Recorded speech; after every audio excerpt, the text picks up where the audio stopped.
Épisode du vendredi 26 mai de F1 Podcast. Il me fait un plaisir de vous retrouver après un congé forcé suite à l'annulation du Grand Prix d'Imola. Mon nom est Martin Simon, Simon avec un C. Et aujourd'hui à l'épisode, bienvenue à Monaco. Nous allons faire un retour sur les deux séances d'essais libres qui ont eu lieu en marge du Grand Prix qui se déroulera en fin de semaine dans la principauté de Monte-Carlo. Et nous allons aussi faire un retour sur l'actualité des deux dernières semaines dans le monde de la Formule 1. Donc, sans plus tarder, nous débutons avec l'actualité. Survol de l'actualité des deux dernières semaines dans le monde de la Formule 1. Tout d'abord, on le mentionnait, l'annulation du Grand Prix d'Imola suite à de fortes pluies qui ont occasionné des inondations dans la région. Je voulais prendre ce moment pour envoyer nos meilleures pensées aux personnes de la région de l'Italie. Je sais que vous êtes de plus en plus nombreux à nous écouter à travers Spotify. Sachez que nos pensées sont avec vous. J'espère que les prochains jours et prochaines semaines seront plus faciles et plus positives. L'autre grosse nouvelle, c'est du côté de l'écurie de Lawrence Stroll qui ont annoncé le retour de Honda en Formule 1. Honda qui n'avait pas vraiment quitté, mais qui ne sait même plus s'il quitte ou il quitte pas. La Dominique Michel du sport automobile, mon dernier bye-bye. Non, c'est pas mon dernier bye-bye, mais c'est un peu la même chose. C'est ma dernière année en Formule 1. On se retire, on revient, on se retire, on revient. Et bien, Honda confirme qu'ils seront de retour en 2026. Ça fait partie d'un plan qui avait été engendré par Aston Martin. On sait qu'on construit une nouvelle usine, on a une nouvelle soufflerie qui s'en vient. C'était une prochaine étape à franchir de dire on veut devenir un manufacturier avec notre propre moteur et non un client. On veut plus acheter un moteur comme qu'on fait acheter chez Mercedes. On veut vraiment produire notre propre moteur. Donc, ça faisait partie de cette étape-là. On sait qu'on regardait certaines alternatives. Et bien là, ça a été confirmé avec le retour de Honda. Honda qui avait cédé ses actifs à Red Bull à la fin de la saison 2021 avait dit, nous, on se retire étape par étape. Donc, on avait revendu certains parties de l'usine et certains outils, plus des employés, pour que Red Bull puisse produire son propre moteur. Pour les saisons 2026, on a annoncé Red Bull ira du côté de Ford, donc il créera un partenariat où ce que Ford créera le volet électrique du groupe motopropulseur. Pour ce qui est d'Aston Martin, eh bien là, on va aller du côté de Honda pour 2026, donc on ne se procurera plus un moteur chez Mercedes. Alors, ce que ça implique, ça, pour l'écurie de Lawrence Stroll, c'est qu'on va avoir plus de latitude côté développement et conception de la voiture. Parce que quand on achète un moteur, quand on est un client, eh bien, ce qu'on fait, c'est qu'on achète le moteur de Mercedes. Mercedes décide comment ils construisent le moteur parce qu'ils vont le construire selon les détails de conception de leur voiture à eux. Et souvent, on ne va pas révéler d'avance comment que le moteur va être construit. Donc, on ne dira pas, nous, on planifie en 2024 ou 2025 construire le moteur un peu plus en 2026, ça va être le nouveau moteur, mais on ne dira pas en 2026, nous, on planifie le faire comme ça, le moteur. Ça, on va garder ça secret parce que nous, on développe notre voiture de notre côté, on est une compétition aussi. Donc, nous, on partage pas ces informations-là. Ce qu'on fait, c'est qu'on développe la voiture, on a des projets en tête pour où on veut aller, la ligne directrice pour le moteur et la voiture. Et puis, à ce moment-là, rendu quand la saison arrive, quelques mois avant, on livre le moteur à Aston Martin et Aston Martin ne fait que assembler le moteur et composer, faire aux alentours de ce qui a été livré. Donc, on ne va pas vraiment décider et dresser les lignes directrices de la conception. C'était aussi le problème dans les dernières saisons, comme on en a déjà discuté à l'émission, avec Renault et Red Bull. Renault faisait sa conception de moteur, il faisait que livrer le moteur à Red Bull. Donc, Red Bull voulait avoir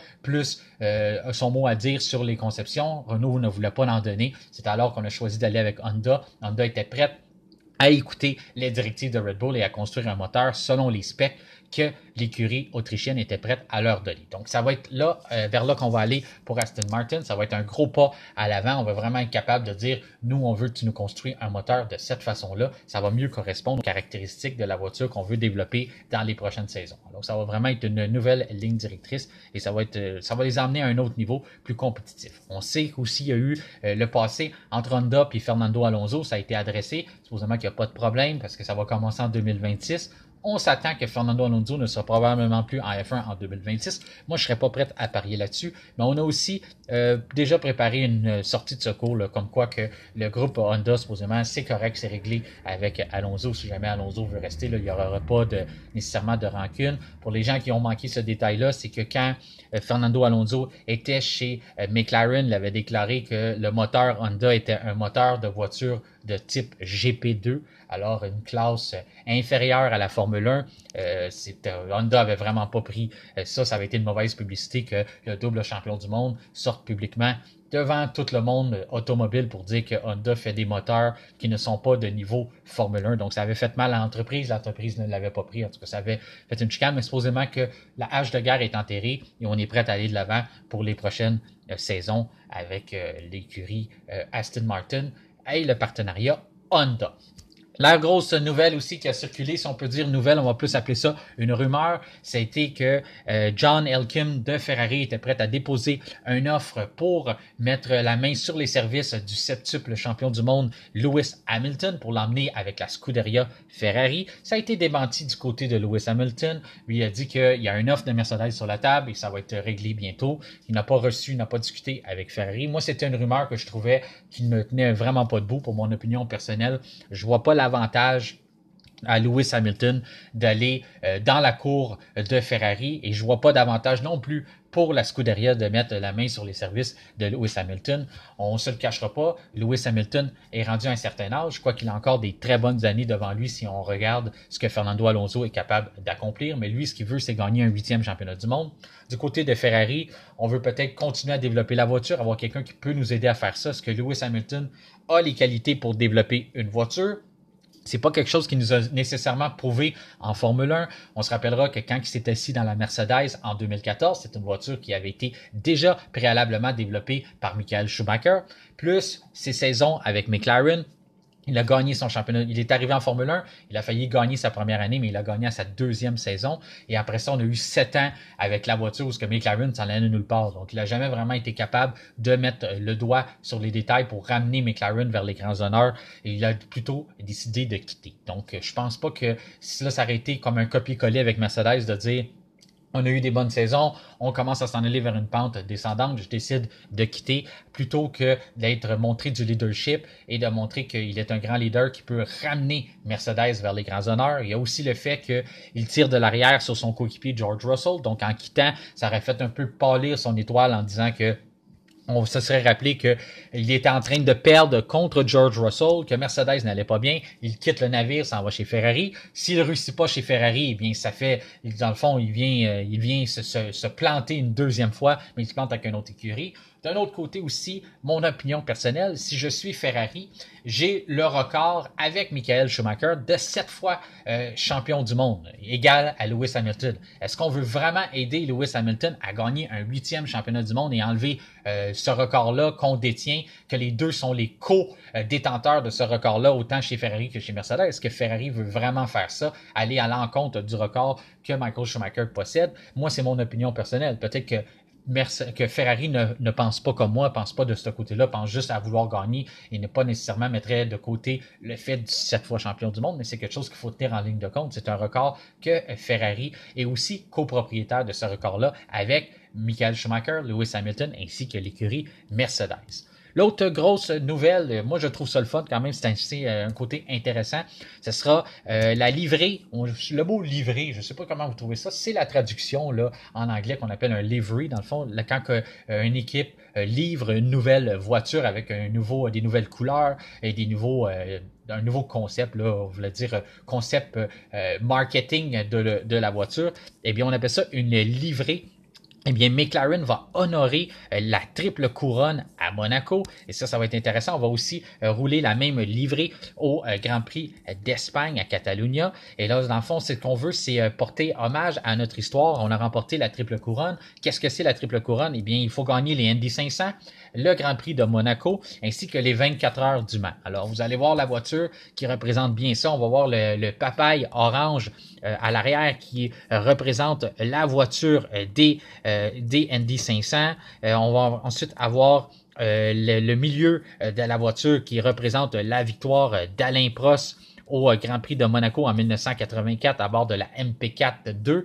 Alors ça va être intéressant de voir. Et le côté noir, donc le devant de la voiture va être noir pour représenter les 24 heures du Mans qui avaient été gagnées à leur première tentative. Ça, c'est quand même un exploit qui est significatif là, d'avoir remporté ça à la première tentative qu'ils ont faite en voiture endurance. Donc en 1995, ça avait été remporté par Gigi Leto, Yannick Dalmas, et ainsi que Masanori Sekija, qui était le troisième pilote pour ces 24 heures du Mans. Donc, ça va être intéressant de voir. C'est une voiture qui est très, très belle. On sait McLaren nous ont habitués de très bien réussir leur livrée. Alors, c'est une fois de plus, moi, je trouve que ça a été très bien réussi. C'est beau, c'est à l'honneur de l'équipe et de la triple couronne d'une façon épurée, mais aussi avec les belles couleurs. Et c'est vraiment une belle page d'histoire qui va rester quand même assez mythique comme une belle livrée pour le Grand Prix de Monaco, en espérant qu'ils sont capables d'en soutirer des performances et aller chercher un bon résultat. Ensuite, pour Monaco, il va y avoir quelque chose d'assez spécial. Pour la première fois, Monaco, la redistribution à la télévision pour le côté visuel, c'est la Formule 1 qui prend le contrôle. Depuis plusieurs années, Monaco avait un contrôle sur le côté visuel du Grand Prix. Donc, ce qu'on voit, les images à la télévision, c'était la distribution elle-même qui dirigeait le Grand Prix. Donc, quelle image qu'on voyait, et c'est pas le cas, là.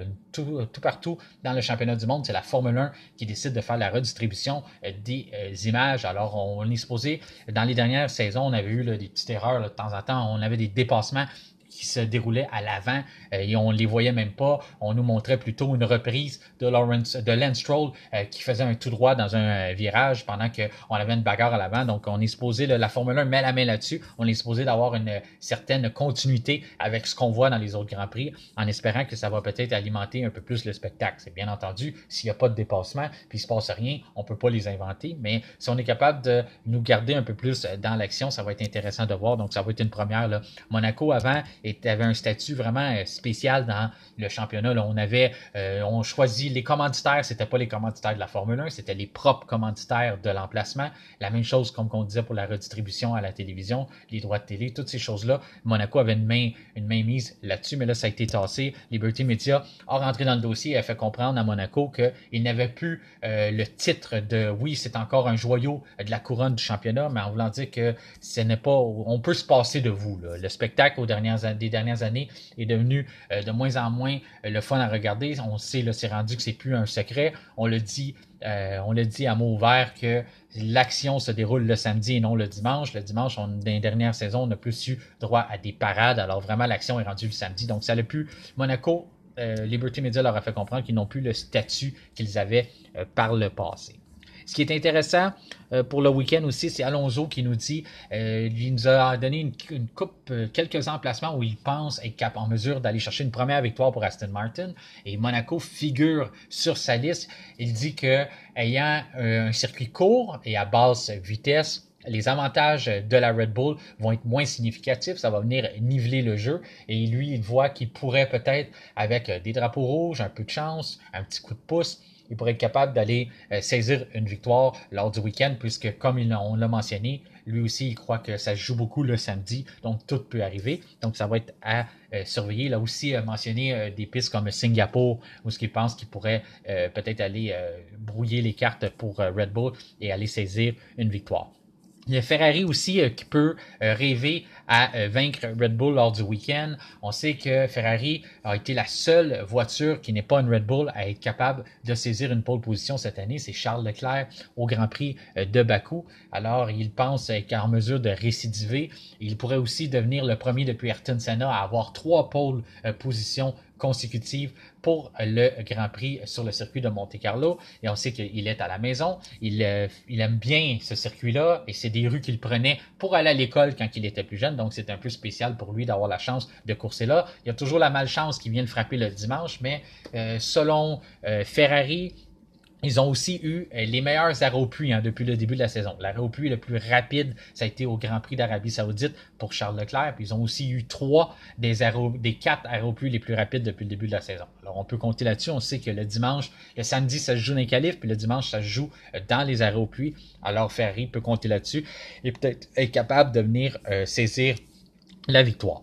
Il y a eu aussi plusieurs améliorations qu'on apporte pour la fin de semaine. On a finalement Mercedes, on a des pontons sur la W14. Et oui, vous allez la voir là. On l'a mis sur notre page Facebook de F1 Podcast. Ça fait quand même 1 an et demi qu'on parle de ça, que la Mercedes W13 ainsi que la W14 n'avaient pas de pontons. Eh bien, c'est chose du passé. Maintenant, on est rendu que on a des pontons qui ont apparu sur la voiture de chaque côté. C'est supposé d'aider la stabilité en virage. On a aussi recadré les triangles de la suspension, une façon aussi d'aller chercher beaucoup plus de stabilité dans les virages. C'est de quoi on se plaignait chez les pilotes Mercedes, que la voiture était très imprévisible et avait des réactions spéciales concernant l'appui en virage. Donc, on a corrigé ça. On sait que depuis le début de la saison aussi, on avait aussi réglé le gros trouble de marsouinage. Alors, ça va être intéressant de voir si on est capable de finalement être capable d'augmenter les performances de la voiture et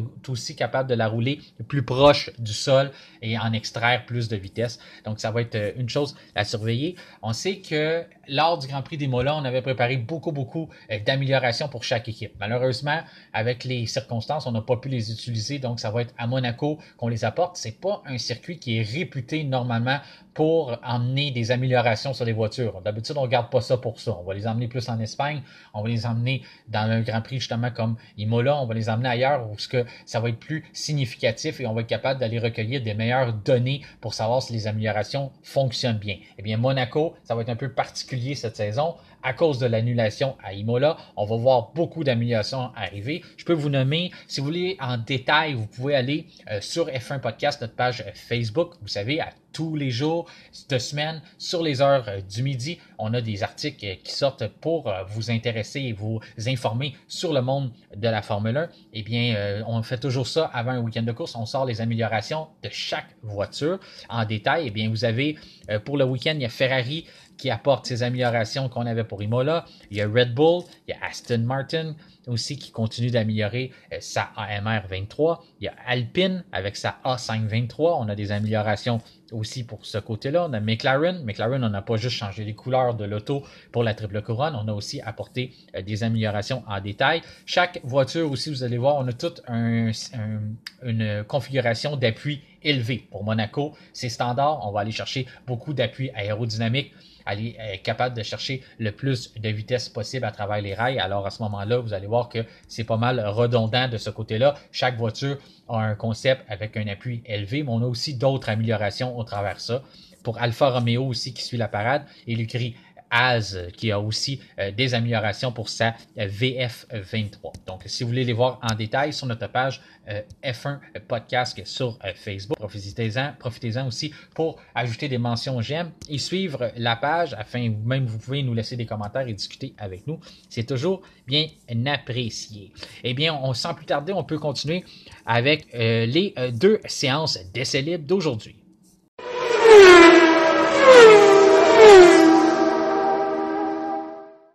Séance d'essai libre du Grand Prix de Monaco. La première séance du matin a été remportée par Carlos Sainz. On sait que c'est jamais vraiment représentatif les premières séances d'essai libre, mais ça a été tout de même une belle séance pour Carlos Sainz. Il semblait en grande confiance et grande forme sur le circuit de Monaco. Il y a eu Max Verstappen qui s'est plaint de beaucoup de problèmes, des problèmes avec la clutch, des problèmes de suspension. Il avait beaucoup d'ajustements à faire, mais heureusement pour lui, ce n'était que la FP1, donc ils ont eu toute l'heure du dîner pour modifier ça et le renvoyer en piste lors de la deuxième séance en après-midi et être plus compétitif. C'est ce qu'il a fait. Il a remporté cette séance-là. C'est lui qui a été le plus rapide avec un temps de 1:12.462, très près devant le monégasque Charles Leclerc qui dispute un week-end chez lui à la maison, comme on le mentionnait plus tôt. Carlos Sainz, avant de frapper le mur, et là c'est un peu drôle parce que j'écoutais la première séance et je voyais Carlos Sainz qui vraiment volait sur la piste en grande confiance. La deuxième séance se met en branle.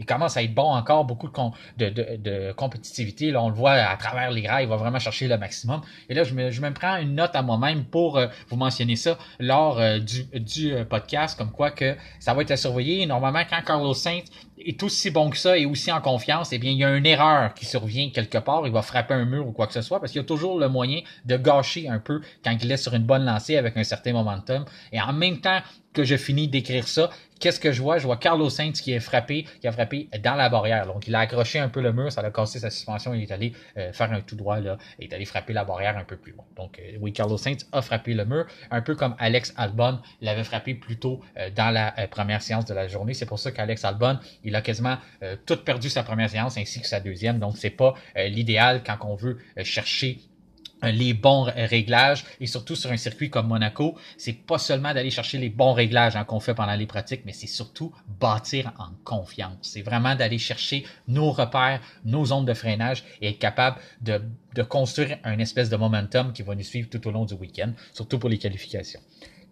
Donc, pour Fernando Alonso, lui, il a été quatrième. Lando Norris, cinquième, une belle performance. J'espère qu'on ne nous fait pas le même coup que lors du week-end à Miami où on a sorti toute la puissance lors du vendredi. On commence à dire « Wow, McLaren va être dedans, ils vont être capables d'être compétitifs. » Finalement, on arrive au samedi, tout le monde continue d'évoluer, mais McLaren, on a déjà donné le maximum qu'on pouvait donner, donc on n'évolue pas, on ne fait que faire du surplace pendant que les autres gagnent en vitesse. Nous, on ne fait que descendre dans les temps ou même, on pourrait dire, descendre dans le classement parce que les autres continuent d'aller plus rapidement. Donc, pour l'instant, je souhaite que ça ne soit pas ça, mais Lando Norris a fait une très belle pratique en terminant cinquième. Lewis Hamilton, sixième. Là, on essaie plein de choses chez Mercedes.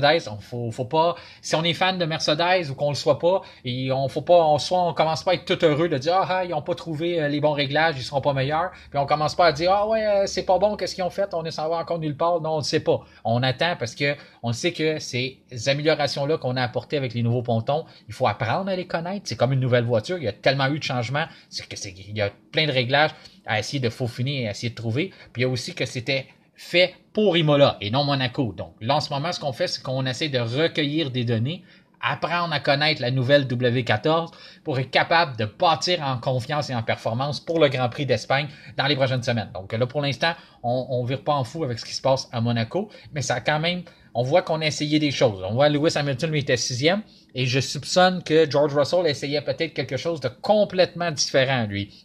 Il a eu beaucoup de difficultés. Il cherche les bons réglages. Lui, il a terminé 12e. Donc, on essaye peut-être, on va sur deux fronts différents avec une voiture, celle qui est avec le numéro 44 avec Lewis Hamilton à l'intérieur. On essaye un type de réglage et la numéro 63 avec George Russell, on essaye d'autres types de réglages afin de recueillir le plus de données possible lors du week-end. Sergio Perez, à bord de la Red Bull, lui, on ne sait pas non plus aussi quel genre de réglage il essayait, mais il a terminé 7e. Valtteri Bottas avec l'Alfa Romeo qui emmenait des améliorations pour le week-end, 8e. Gasly, 9e. Ocon, 10e.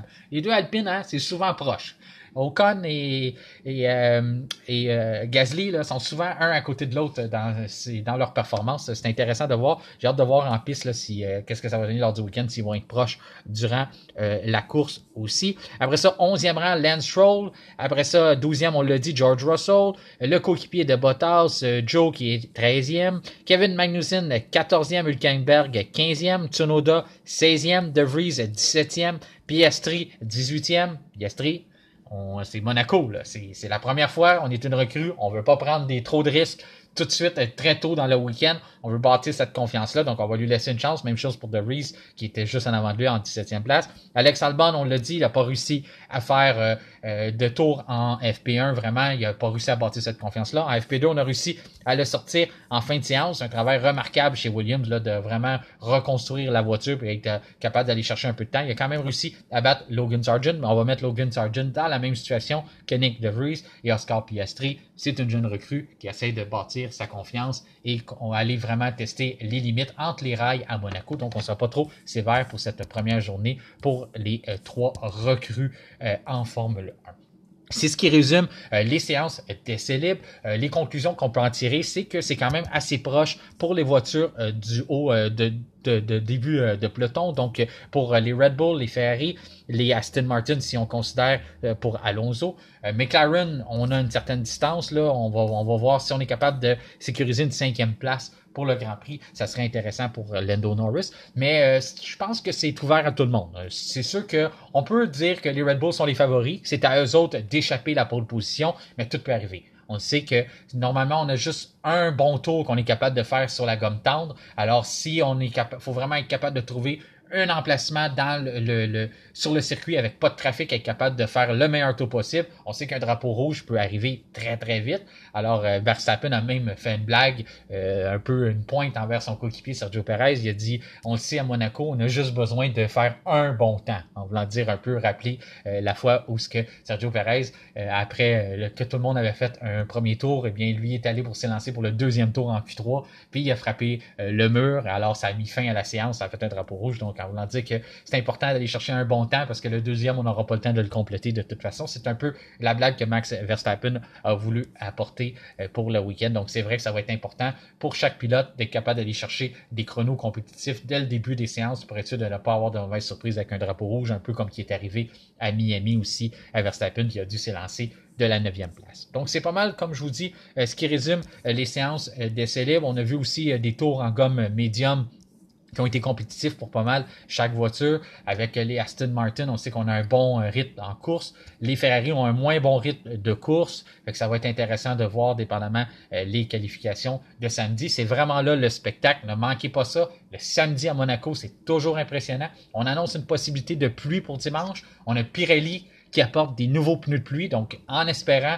que on ne fera pas comme dans les saisons dernières et repousser la course pour éviter être capable de vraiment juste courser dans le sec. J'espère que Pirelli et la Formule 1 vont tenter de vouloir aller chercher des données, recueillir des données sur ces nouveaux pneus-là de Pirelli. Donc, on va laisser les voitures courser malgré s'il y a de la pluie ou des orages. Alors, ça va être intéressant pour le spectacle. Ça va venir ajouter un peu un coefficient de difficulté à cette épreuve de Monaco. Donc, c'est tout pour ce vendredi. On va se reparler lundi suite à ce week-end de course. J'espère que vous allez avoir beaucoup de plaisir, qu'on va avoir un bon spectacle et qu'on va avoir plein de choses à se raconter lundi lors de cet épisode de F1 Podcast. Merci d'avoir été là. Suivez-nous sur Facebook. Cochez suivre sur Spotify pour recevoir les notifications à tous les fois qu'on ajoute un nouvel épisode. Et on se reparle lundi. Merci. Bon week-end de course.